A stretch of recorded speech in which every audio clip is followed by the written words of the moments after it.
So today's presentation is titled Strategies for Teams Who Lead Change. And it is with great pleasure that I introduce to you our speaker for today, Katherine Wallace. Katherine is a registered nurse and previously a registered midwife. Katherine has worked with RNAO for the past 8 years, and she's currently the Senior Manager of Implementation Science team. And she supports healthcare, social service, and academic organizations, including RNAO's best practice spotlight organizations, to successfully implement RNAO's best practice guidelines. For the past 2 years, Katherine has been part of the Leading Change Toolkit development team, including her role as a project lead for the past year. The toolkit is an online evidence-based implementation resource that was published in 2021 and is available at no cost on RNAO's website. It is with great pleasure that I welcome to you, Katherine. Thank you, Macy, and good morning, everyone. And thanks so much for your time today and your involvement in our Best Practice Champions Network. We do appreciate you taking time and participating today. As Macy has indicated, today we're going to focus on some strategies for those of you engaged in a change team and how you can be most effective in your role. We're also going to touch on, though, that even if you're not part of a change team right now, there is a key and central role for stakeholders as change agents, as well as staff who are engaged in the change process. So let's talk today about some effective processes for change teams. We're going to talk about who do we need to be ideally on our change team and how can we find those individuals.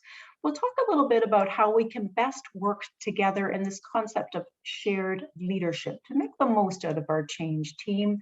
And we'll talk about the dual roles, and that's dual with an A and not an E, roles and responsibilities of our change team.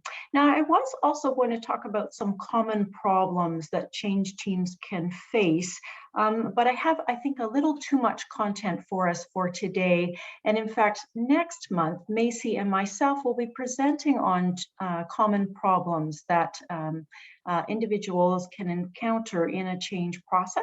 And so we'll highlight some of that same content next month. We'll reflect on that from some of the learnings of the Leading Change Toolkit and also as coaches supporting best practice spotlight organizations, what we know about navigating common problems in relation to change.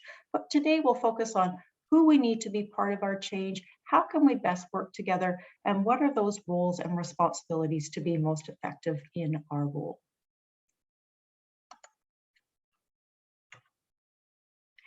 And I'm going to be evidence-based, so we're going to focus on content that's from our Leading Change Toolkit, and that's based on a rigorous review of the evidence. But I also want to be practical. Now, more than ever, we need to be efficient and effective with our resources. And I bet that no one listening today is working in a site that has unlimited resources for change. And so for that reason, we must be strategic and intentional with our change. And that includes being part of a change team. So a lot of what you're going to hear are very practical tips and ones that I hope that you will find helpful. As Macy indicated then, back in October, we released the Leading Change Toolkit. This is the 3rd edition of our implementation toolkit at RNAO. It is online and available at no cost. And as you can see, it is for change agents and change teams, anyone who's engaged in a change process. So that would include champions and can be members of our senior leadership team and absolutely members of our frontline staff, with a goal of making lasting improvements in healthcare that certainly can be used beyond a healthcare setting, academic settings, social service settings, etc. Included in the Leading Change Toolkit, you will find 2 frameworks. One, if you're familiar with our 2nd edition of the toolkit, you'll recognize, and if you've attended our Champions workshops, you'll recognize the Knowledge to Action framework developed by Dr. Ian Graham and Associates. In this framework, then, we focus on the knowledge creation, which results in a knowledge tool or product, which for RNAO includes our best practice guidelines, our BPGs. And what the knowledge to action framework emphasizes is that change does not simply occur by reading a guideline, but rather that it requires an active process as identified by the 7 action cycle phases. In addition, in the Leading Change Toolkit, we have a new framework called the Social Movement Action Framework for Knowledge Uptake and Sustainability. Social movement action is an approach to change that RNAO has been using for the past 2 decades, in which we see nurses, other members of the interprofessional team as change agents, as leaders of change, who can then engage in a change process using social movement action, in which individuals who have a shared purpose, a shared concern, come together, act together to create change meaningfully. And so we can incorporate that same energy in our uptake and sustainability of best practice guidelines. Now, our focus today is not so much on this framework, but one of the key elements of this framework. But you can see it is divided into 3 key phases of change, beginning with preconditions, or what's present in order for a change to occur using social movement action. We have 10 key characteristics, one of which includes the core leadership structure, which we could also call a change team. And then the outcomes, what happens as a result of applying social movement action. And so you will see then on these slides that I have included a link to the content that is relevant to what I'm presenting today. And because it is an online resource, I can't refer you to a page number, but if you were to hover over this link then and click on it, you will then be taken to the web page that refers to this content. Okay, so today focusing on core leadership structures as a key characteristic of social movement action. So we're really looking at change teams through the lens of social movement action. So what do we mean by a change team? These are people who have come together, they've got a shared vision, a shared idea of what it is they want to achieve. And they're working together. They value one another, they value collaboration, and know that that is the best way to affect change and to improve health outcomes. Lots of different ways of naming change teams. And what you call them really isn't as important as what they do and how well they work together and work with stakeholders.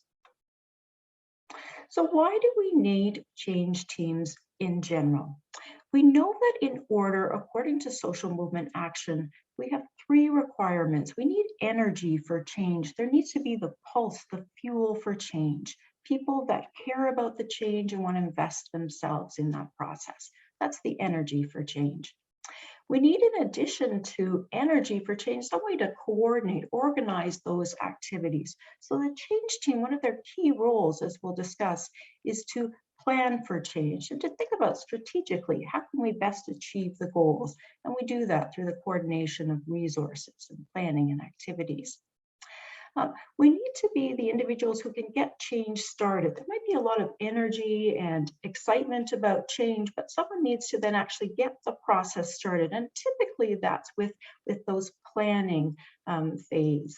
So getting change started and keeping it continuing. And in fact, the literature would say that without a change team present, that we are not going to have to see the continuation of the change process. So it's critically important.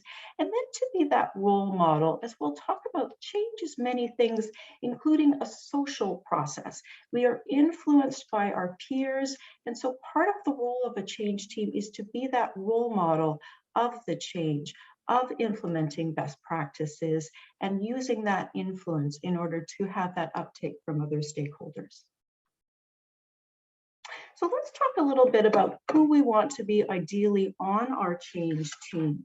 And we want to talk about this in terms of attributes. characteristics of individuals, as well as the types of knowledge that we would ideally like to have as part of our change team. And as we go through these, I want you to think about how many of these attributes and areas of knowledge do you bring, and then use that in order to maximize the potential of our change teams. So let's look first at some attributes, beginning with, and again, these are rooted in social movement action, that we value and need individuals who have direct hands-on experience of whatever it is that we're wanting to change. They understand the shared concern or the desired change. They understand it, it's meaningful, it's important to them, and we want and value their knowledge and understanding of the change. They need to be a part of the change team. So consider, if we are making change at frontline, it is essential that our frontline care providers are leading this change process. Again, rooted in social movement action that is grassroots, a people-led approach to change. Now, we also, of course, need our senior management for their support as well, but it must be led by, according to social movement action, those with direct experience, a valuing of that knowledge and that understanding. Ideally, it is individuals who choose to get involved. When we choose to get involved versus having to get involved, it's a different mindset, a different energy we bring for that change. We come from a place of feeling empowered. It's an expression of ourselves, versus when we are having to get involved, we feel powerless. And in that state, then we don't bring our best energy and our commitment to that change. We're looking for individuals who are highly committed, enthusiastic, and intrinsically motivated. The change matters to them. They can vision what the benefits of that change are and are personally invested in seeing this change occur.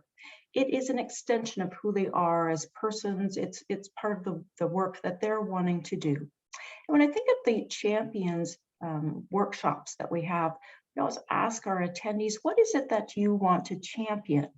And all of our attendees have an answer for that. They know what matters to them. They know what area of care they really would want to lead. And so it's those individuals that we ideally want to have as part of our change team, that they will bring that commitment, enthusiasm, and motivation that's needed in order to navigate this tricky world of change. They need to be, related to that, optimistic, persistent, resilient. We know that change is rarely perfect, and it can be quite tough and isolating at times. There can be a lot of resistance and opposition, people who are maybe not quite sure whether they're on board with the change. And so as a change team member, as individuals and as a group, we must maintain optimism, belief in that change, and be persistent, be willing to navigate through the challenges and remain resilient. And we need to be able to think for ourselves, yes, hear what our colleagues are saying, but really know in our own minds why this change is so important and valued, and remain committed to that. And again, as we think about each of these, think about what of those characteristics you have for yourself. Working collaboratively is always an important skill in any area of healthcare, and is also true for change team members. It's a belief that when we work together, that we are stronger together. When we work in solidarity, that we're stronger together. So we're looking for those individuals who on an everyday basis in their clinical care and as part of a change team seek to and work collaboratively. That's a real strength. It's someone who seeks to build inclusive relationships. Ideally, in change, we want everyone to get involved in the change, all of the stakeholders, all of the members of the change team. And so to do that, then we're valuing everyone, their perspective, and welcoming them as part of the change process. Change team members, they need to be vision orientated. They're looking to the future. They're not sort of stuck in the status quo of today, but are seeing what the change can bring, seeing how the benefits of the change can help so many providers and the patients, the persons that we care for. So they see beyond today and what the change, how it can really optimize outcomes. They're individuals who can tolerate some degree of uncertainty and are risk takers. They understand that change, even with good planning and getting feedback from stakeholders, rarely is perfect, and that they're able to navigate that uncertainty and take risks.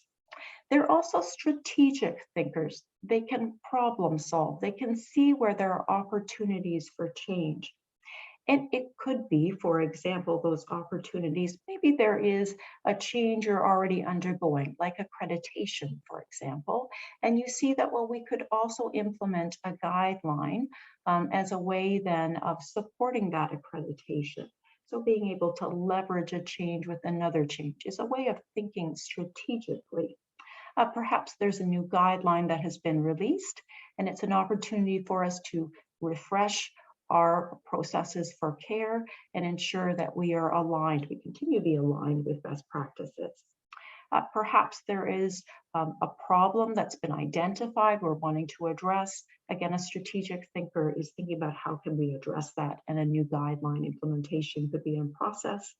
Or perhaps we have new leadership. There's new thinking about the change and the care that we're providing. It's another opportunity for us to initiate an implementation of a guideline. It's just somebody who can think about how are we going to approach change? Lots of different strategies, but what makes sense for us in our setting? Change team members must be good communicators, if not great communicators. This is a key part of leading change, because the change team members act as a social influence, as opinion leaders who can sway and energize stakeholders. In the Leading Change Toolkit, we talk about the skill of framing, of talking about change in ways that stakeholders and others will understand the change, that it's meaningful, that it's compelling, that we see the benefits, and most importantly, that we see that change is possible, that change is something we can do when we work together, when we take action together. Good communication and framing also understands two key elements. One of the message, what we say to people, and how we would describe all the details, but also the messenger, who says it, and to understand that if one of the change team members who is speaking about the change is a peer, that we hear them differently, we're influenced by them differently. Maybe they're talking about the change, we've heard it before, but they say it differently, and it gets us to rethink our perspective about change. So in that way, they can be a social influence and an opinion leader, and get people, other stakeholders, to be energized about the change. All of the change team members need to be influential, but it's great to have someone who is a key influencer. A key influencer, by definition, this is somebody who is highly socially connected to others, and they have lots of inside information and knowledge of what's happening. They're the go-to person if you're wanting to know what's happening, and often is the individual as identified by their peers. Now, how do you become a key influencer? Well, maybe you're someone who is cross-trained. You work on different units or even beyond your organization. And so you have an understanding of what's happening across an organization and beyond. Maybe you sit on other committees, and in that way you have the opportunity to talk to other members of staff within and beyond your unit. And in that way you come to understand more of what's happening. Or you may be part of committees outside of your organization. Again, you are the go-to person as far as knowing what's happening. And that's a good person to have as part of your change team. You are, of course, a trusted and credible individual, role model and advocate. So this is someone who every day comes to work to provide the best in care, who role models best practices. And so they're the perfect fit for being a change team member who is engaging in guideline implementation. Being flexible and nimble, being able to roll with change. It rarely is perfect, And it's understanding that as much insight and understanding the change team may have and a plan they may have for change, that it's always going to be subject to change based on feedback from stakeholders. So being flexible and nimble and recognizing that as an asset as a change team member, and then being receptive to change, being innovation friendly. This means, again, we're not stuck to the status quo, that we're thinking ahead to the future. How can we continue to make our care the best that we can be? It means that we remain open and receptive to new ideas, knowledge, approaches, treatment, and understand that excellence is an evolving target as new evidence emerges. Okay, in addition to attributes, and again, think about how many of those attributes do you have that makes you an effective change team member. But we also need for our change team members to be knowledge experts. And we've got two different types of knowledge experts. So again, think about what expertise you bring. So we've got content and context expertise.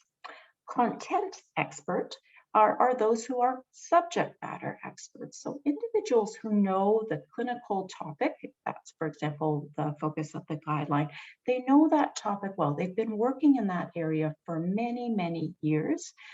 And so they bring a wealth of clinical knowledge and they keep their knowledge up to date. This is the individual who maybe attends conferences, they read guidelines and other literature, maybe they attend rounds if those are available in your setting, lunch and learns, etc. They bring a strong knowledge of the subject matter that is the focus of the change initiative. We also need change team members who are knowledge tool interpreters, or what some call a knowledge broker. This is the person who can read something like a knowledge tool of a best practice guideline. A best practice guideline, by definition, if it's done to the quality and standards as it should, includes a systematic review and a quality appraisal of the literature.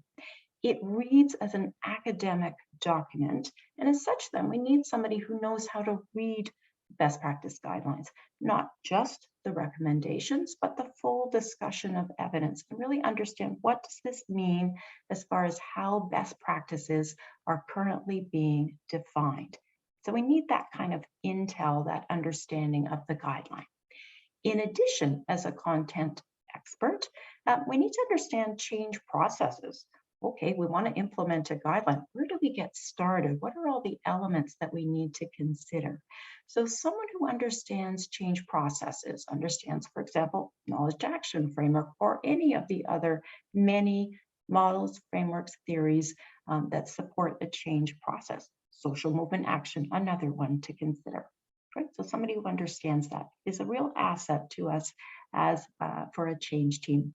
And then also, depending on the nature of the change, we may need someone who bring those technical skills. So if, for example, we're going to make a change that involves our an EMR, then we want somebody who brings that knowledge to our change team, and or someone with learning skills. Perhaps a lot of the change is going to be supported with education, interactive education. So we may want somebody like a clinical nurse educator, for example, to be part of our change team to support that content expertise. Now, in addition, we have context experts. Context experts understand local context. This is all the other variables that inform and shape change. Leadership, fatigue, energy, knowledge, budget, etc. All the other factors that can influence guideline implementation. We want context experts who can read the room. These are individuals who have emotional intelligence, who know how to talk to colleagues about really how are you feeling about the change, who can get into those kind of discussions with staff and really say, you know, how are you feeling about what we're doing, and really get their input and take the pulse and see, recognizing that if there isn't that support and energy for change, that it's going to be very challenging in order to move ahead with change. So being able to talk to people about how they're really feeling about this change process. And then, as we've identified before, having that direct experience of the need for change. individuals who value change, who see it as credible and necessary. According to social movement action, the change that moves from something we're talking about to something we're actually doing something about is change that is valued and necessary. And who better to understand that than those with direct experience? Again, it's valuing that front line and their understanding of change. So when we think about change team members, we need to recognize that we need both of these types of experts. It can be one or more individuals, but that we need both. And someone's saying, can we access the slides? We will send you copies of them. Thanks, Indra, for that question. So for example, I can, for example, read a best practice guideline. I hope others of you can and do that, but it doesn't mean that I understand at all what to do with that information and actually how to change process to change practice. So for that, I need someone who understands change process. Even someone who understands change process recognizes, well, I need to understand, what does change mean for us in this setting, because we recognize that that local context plays such a role in how change will unfold. And this leads us then to these 4 related principles of change, something that's really important for us to understand, whether we're content or context experts. But I suspect if we are context experts, we will know this.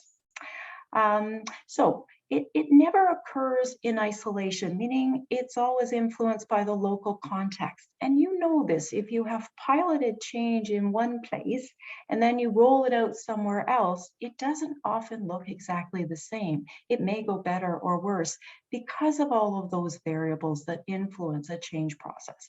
The people, their knowledge, how much they value the change, the leadership, have we done this before, et cetera, et cetera. And then related to that local context are all the social dynamics within and across teams, because change is inherently a social process. It's something that we do, and how we as people, as teams, work together or don't influences that change process.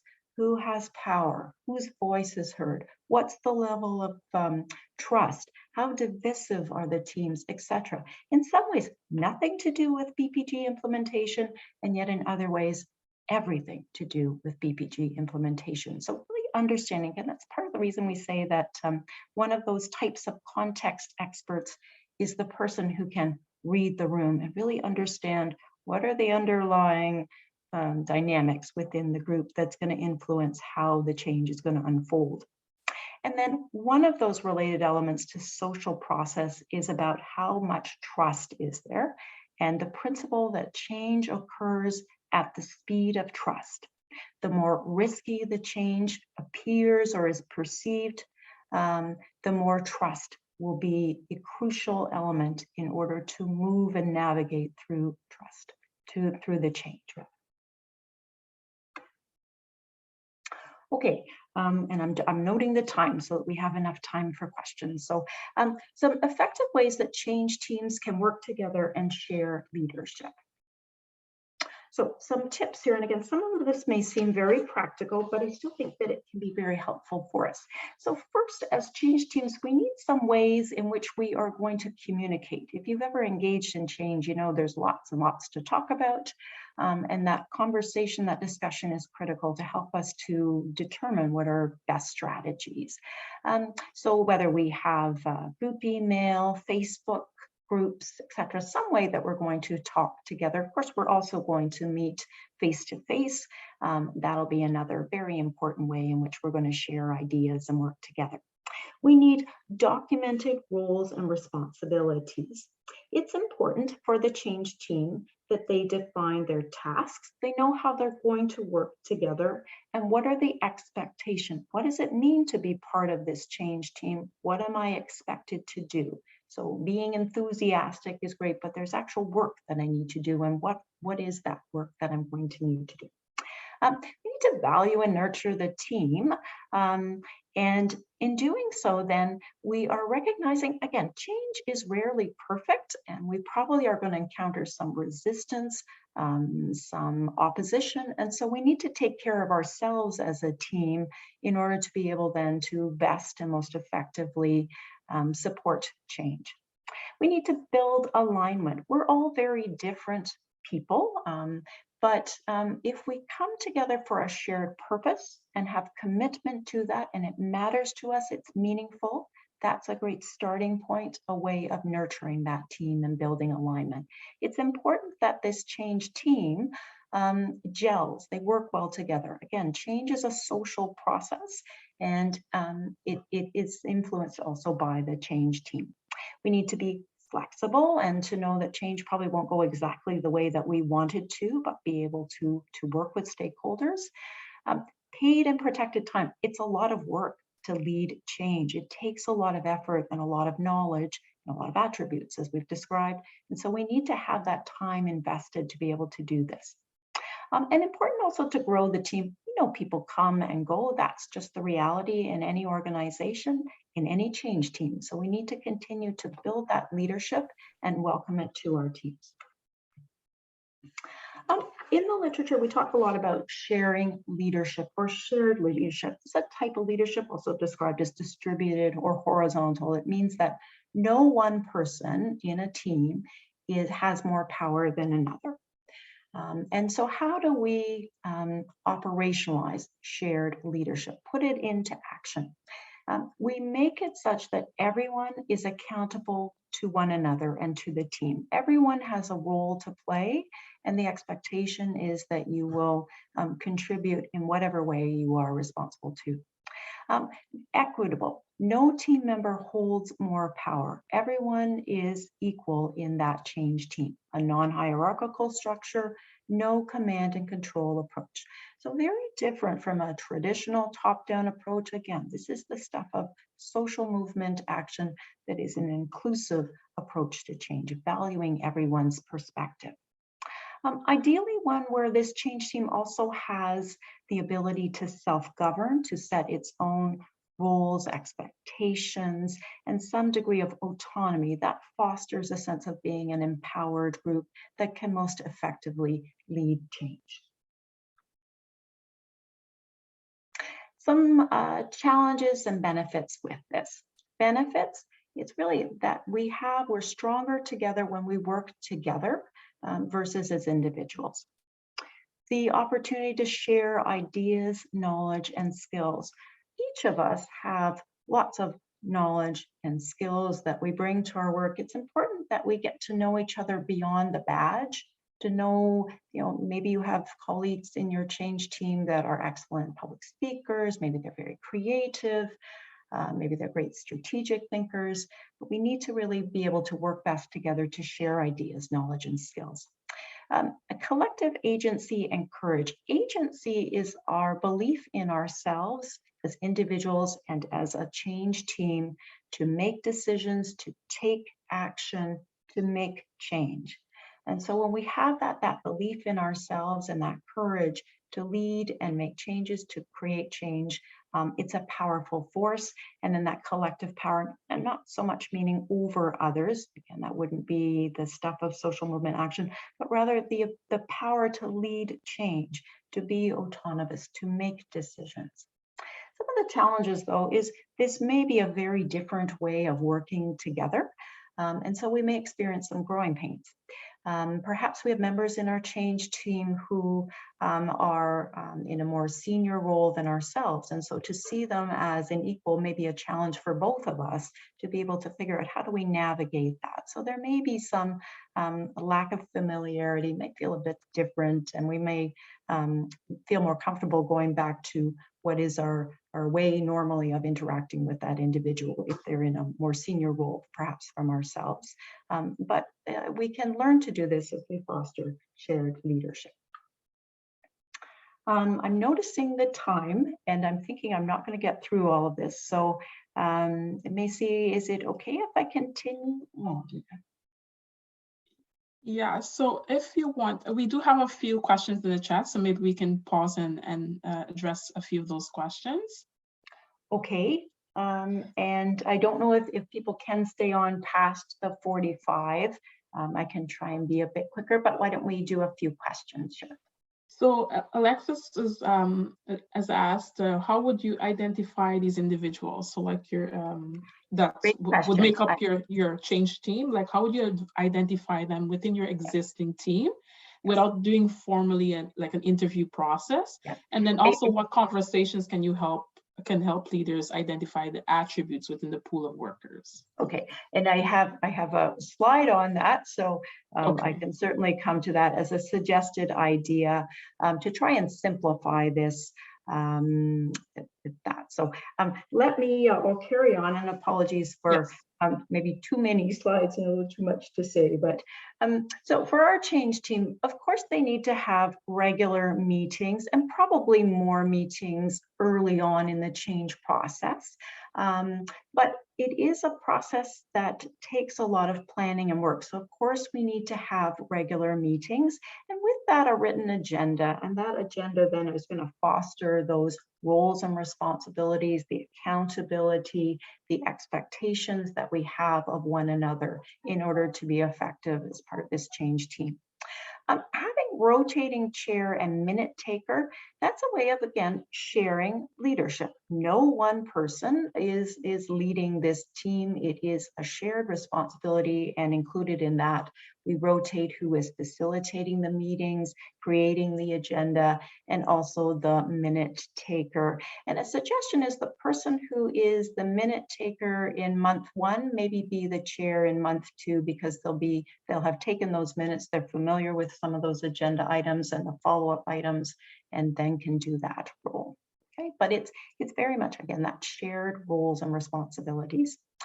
In our team meetings, then we want to take some time for updates. Again, hearing from everyone and what work they've been doing. That builds in that expectation that everyone is contributing to this team. Again, they are fulfilling their roles and responsibilities.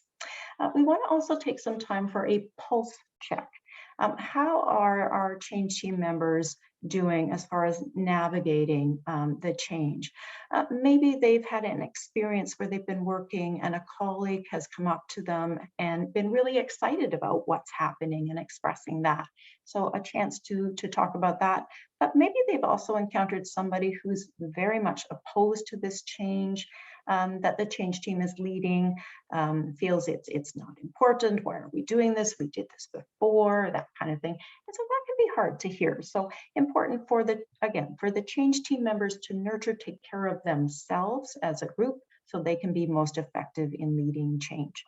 Also important for the change team to think about, okay, what are we doing next? What are going to be our next steps? So we're driving that momentum. We're always thinking ahead beyond where we're at to what's next. How do we keep the change moving? We also want to think about how do we get people involved, because we don't own the change. That's a key takeaway from today's presentation. So how do we engage stakeholders? And we need to engage stakeholders, ideally starting with the planning stage and moving through to implementation, moving through to evaluation and sustainability. If we don't, then we're really missing the opportunity to get them involved, get them excited, energized about the change, and really helping with them to have the opportunity to shape this change initiative. We need to think about new recruits. So maybe as those stakeholders are getting involved, do we see others who are interested in this area, in this change initiative? They might be somebody to consider as a possible future member for our change team. Of course, we're going to celebrate the small or not so small wins and really look at that, acknowledge that, and see how much work goes into creating those small or not so small wins. We want to think about also how we are going to communicate the change to the stakeholders. And for that, we recognize in many settings that are 24/7, if we update colleagues at staff meetings, at huddles, it's unlikely that everyone is going to be present. So we need a way that we can share that information in writing. But remember and value the verbal communication, and thinking about that framing, the message and the messenger, and how we as change team members can influence our peers, how our peers may hear something differently and change their perspective. It also is a way through those stakeholder communications that we inform stakeholders, update them, demonstrate the accountability our change team has, show them that we are very much committed to the change and are leading the change, but really want to engage them as well, really walking that talk. When we're meeting together as change team members, we want to set a next meeting date so that our colleagues will attend. Again, we want to hear from them, hear their updates. We value each other as team members. We also want to take some time, probably at the end of the meeting, maybe this is something that the minute taker will do, where they summarize the action items. It's a reminder to us that, oh yes, this is what I have to do next. This is on my to-do list. It builds in those expectations, that accountability, that each one of us are responsible for roles within the change. And then lastly, photos. And we tend to take pictures of people at events, usually posed ones. It's great to take pictures though of every day, of change teams meeting together. It's another way of showing our stakeholders and ourselves that we're working hard, we're engaging this change, we're committed, we're working together. And that sends messages, that tells our stakeholders that we're invested in this change. They can have confidence in us, in the work that we're doing. Just a few resources that you'll find in the Leading Change Toolkit. This is a checklist for change agents and change teams. Again, when we send you the slides, you'll just hover over the link on the right-hand side and it will open to this page, but you can see things like being flexible, reconsidering strategy, tolerating uncertainty. So more of that available on this website. So the question about now, how are we going to find these fabulous people? And ideally, we want to have people who are not voluntold, who are not mandated to be involved in this process. There may be people for whom their role description, their job description really makes them a great change team member. So wonderful, let's have them. But how are we going to find all these other individuals who bring those attributes and that content and context expertise? So it could be something that we post a request online, if that's one way in which your staff are updated about opportunities, maybe raising it at a staff meeting, a huddle, maybe at a practice council meeting, etc. But if we're using a recruitment process, then we might have a form, a very simple form, and whether this is pen and paper or online, and we might ask these 3 questions. Again, this nicely aligns with social movement action. The first question, perhaps the most important one: why is the change important to you? Why is it that you want to be involved in this?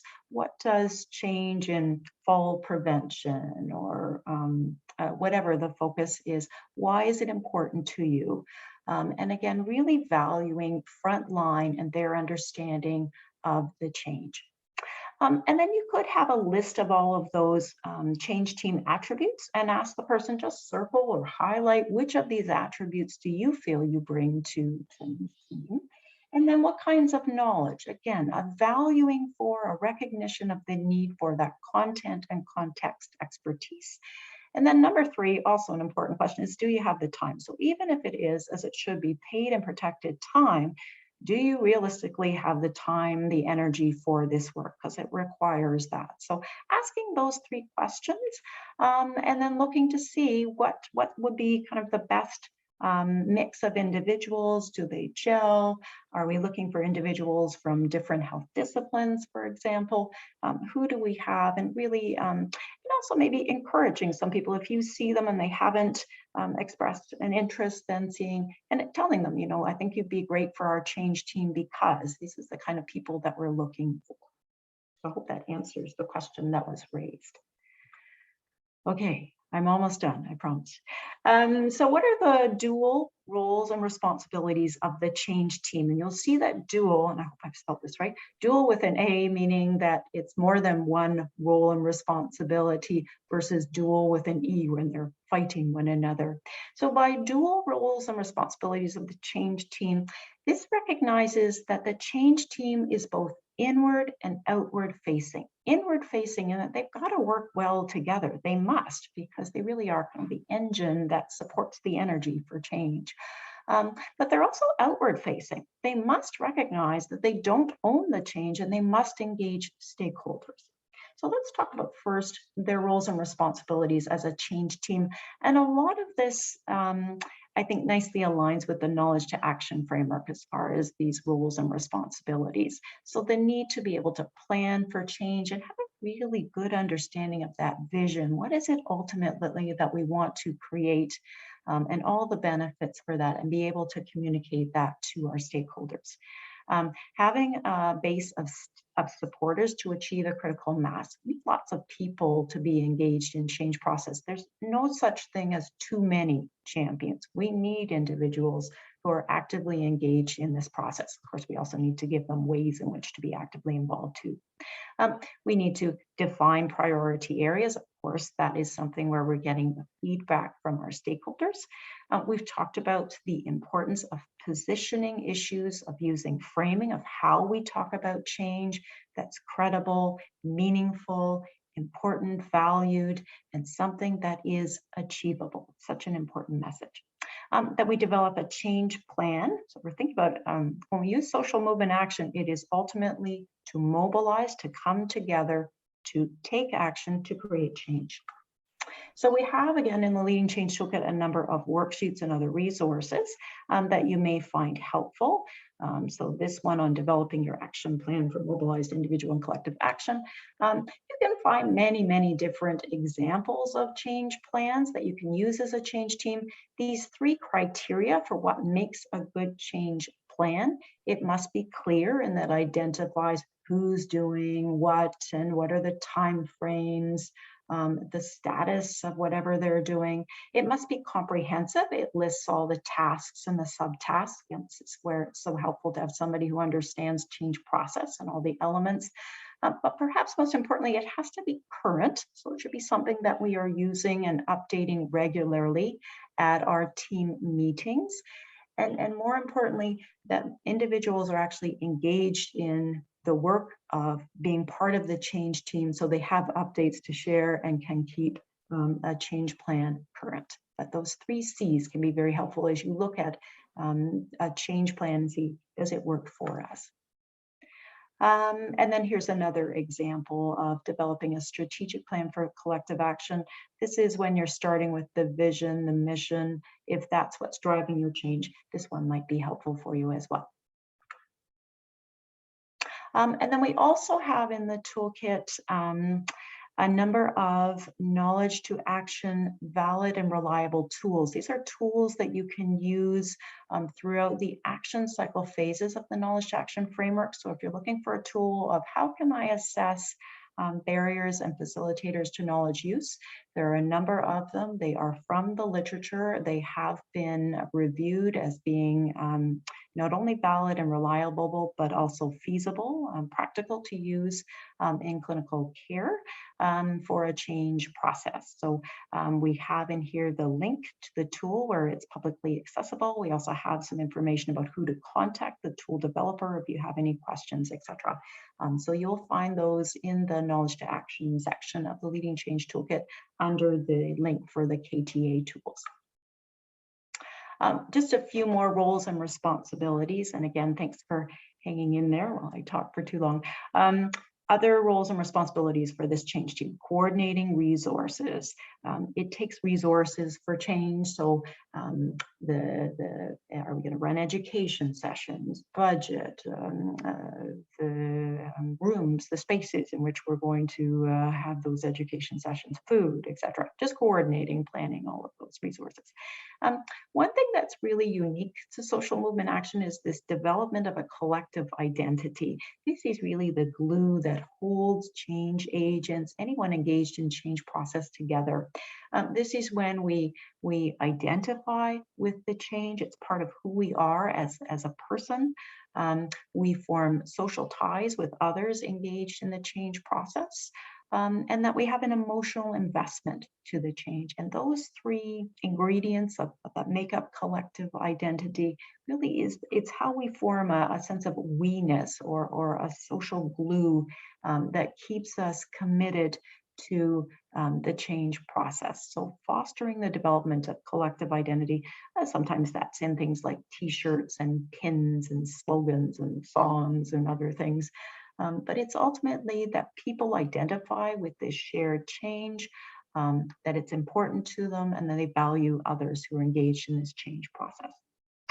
We evaluate the impact of change. We build momentum, meaning in social movement that we have enough champions to sustain a critical mass, lots of people involved, and we maintain that energy for change. And then ultimately that we sustain the change. Now, as I mentioned, this is a dual responsibility, so we also must engage with stakeholders. And so how are we going to do that? And so it's important that the stakeholders, typically the rest of staff and others, so they understand what is the shared concern or the strongly desired change. What is it that we want to change? And perhaps most importantly, the why. We can't talk about the why too much. Why are we doing this? Why is this important? What's this going to, what benefit will this have?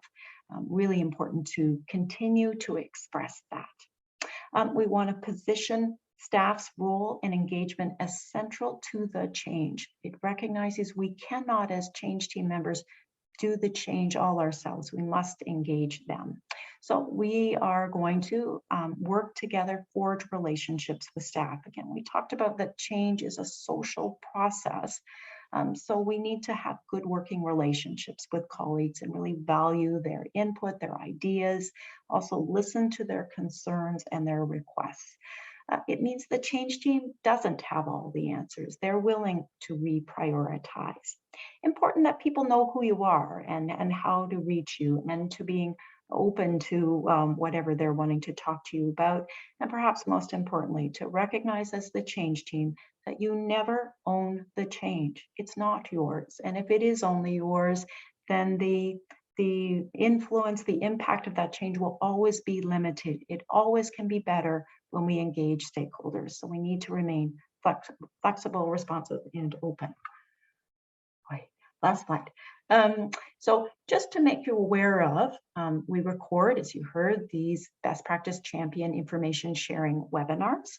And there are many that we can learn from. Lots of examples of content, context, expertise captured in these presentations. So we've got one from Tilbury Manor, empowering frontline staff to become leaders of change, crucially important. The resilient change agent, 10 steps to thrive as a system transformer. We had that presentation a couple of years ago now from Quinte Healthcare, a primary healthcare service, and then building a team of champions to create and sustain change. Again, critically important. So lots we can learn from one another. It's part of the reason that we have this network of champions at RNAO. And that's it. And I do apologize, it's 11:56. So Macy, did we have any further questions? Yes, so we did have one additional question, and this was from Olga, and she was just asking, like, how frequently do we need to evaluate the leader's impact? You know, so we're getting involved, these champions and change agents, and they're taking up these roles. How frequently do we need to evaluate their impact? That's a great question, and I think that could be another component, thank you for that, of our change team, and that we continue to look at as part of our regular meetings together. You know, what impact are we having? What impact are we having as a change? Is it effective? And do we have any kind of and this would be something I'd need to look into. It's not content we have in the toolkit about, you know, what are almost performance measures of change team members, and certainly we can evaluate, you know, are they attending meetings, are they contributing, are they living up to their roles and responsibilities, are they sharing the leadership, and then how is that then supporting the progress, the momentum of the change initiative. It's a good question. So something I don't think we really address in the toolkit. So thank you for the question. It's a good point. How do we know if our change team is effective? I think it's something we can reflect on as change team members, but it's also great feedback to get from stakeholders, because ultimately we're accountable to them as our colleagues. Well, thank you so much, Katherine, for a very engaging presentation this morning. And I think our participants have learned quite a bit in terms of attributes and also even, having expertise, 2 types of expertise, that context expertise, and also the content. So I really love that you were able to go through all these things with us, and I think it would be very beneficial. I see lots of comments in the chat saying that it was an excellent presentation and it was really well laid out and gave them lots of information. There was also someone asking about whether the previous presentations that you showed are available. Yes, they are on RNAO's website. You can definitely see them there. And also, just to let everyone know that we really appreciate your time and for joining us today. And thank you, everyone, for listening in. And this work is and continues to be funded by the Government of Ontario. So once again, thank you so much for joining us. I hope you have a great afternoon, everyone. Thanks, Macy. Thanks, everyone. Thanks, Andrea.